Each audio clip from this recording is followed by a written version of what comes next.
Hello everyone and welcome to my channel, and today I'll be reading an Arlecchino accessory by me. So let's get into it. Arlecchino was not normal by any means.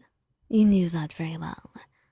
But you thought you could ignore the abnormalities and look for the positives that she had.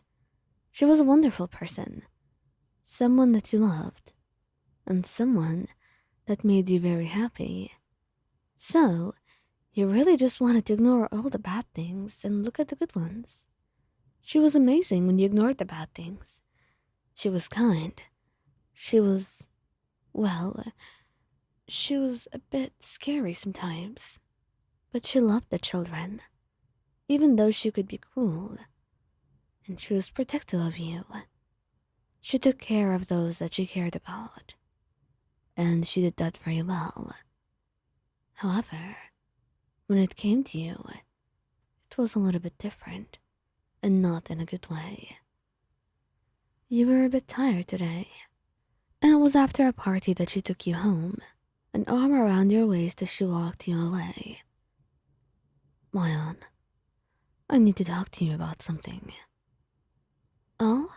What could it be, Arlie? Well, your behavior at that party, I did not like it. I'm sorry, I don't understand what you mean. You know what I mean, she said, and her voice was low. It scared you a little bit, because it seemed like there was something hidden there that you could not quite figure out yet. You know what I mean when I say I did not like that behavior, because I saw how you were talking with the others, and how touchy they were getting with you. I'm not blind, you know. I was not romantically involved before, but I'm not completely ignorant either. Really, you know that it's never really that serious. It's not about what you would do and what you would not. It's about what I see fit. And what I see and think right now is that this behavior should not repeat again. He went quiet then.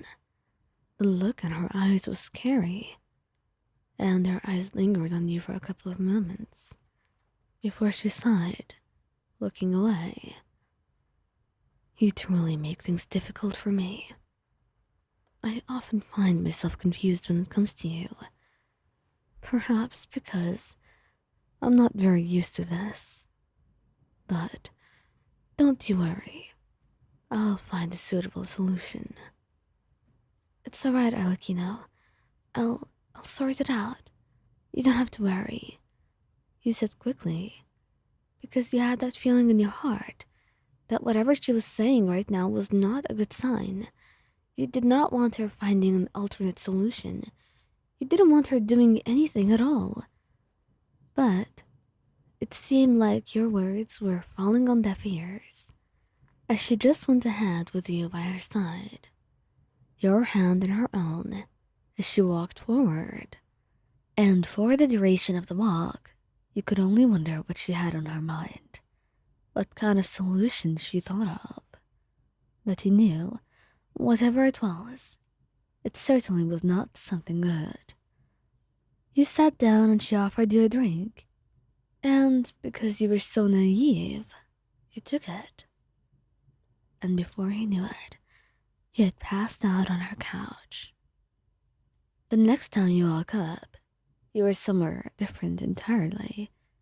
You were in a room that was beautifully decorated, fancy, and huge, but not your own, one that you were unfamiliar with.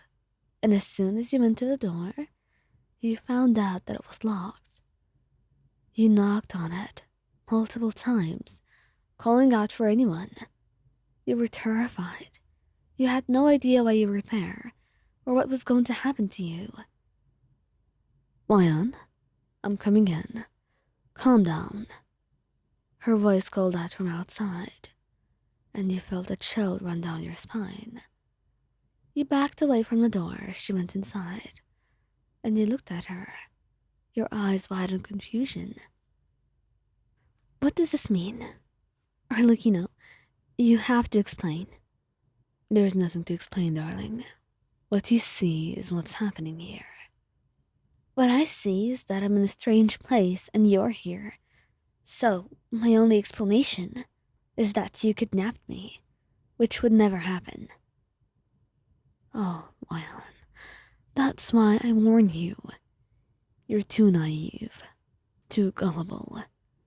That's why I tell you to be careful, and yet you never heed my warnings. I suppose I just had to take things into my own hands. I apologize if you're shocked or hurt by what I did, but truly I had no other options.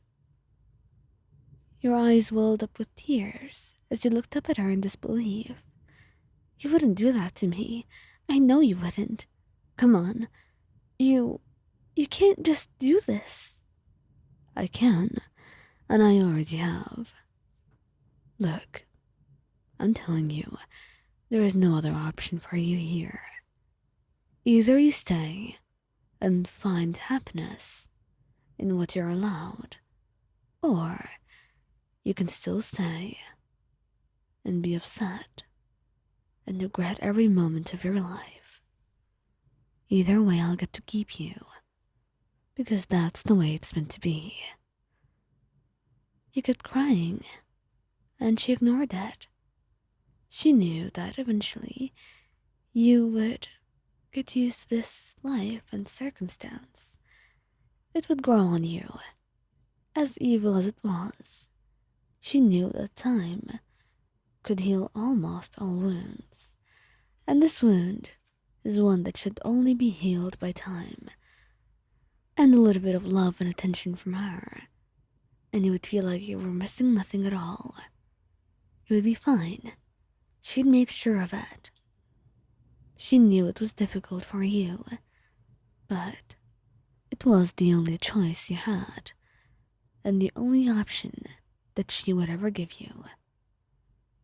And as she looked at you crying, she sat next to you and wrapped her arms around you, pressing a soft kiss to your forehead. You'll be fine, darling.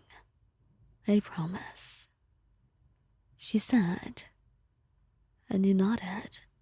You didn't believe it, but you did not want to anger her, so you just played along and hoped from the deepest pits of your heart that you would be out of here someday, no matter what price you have to pay in the end.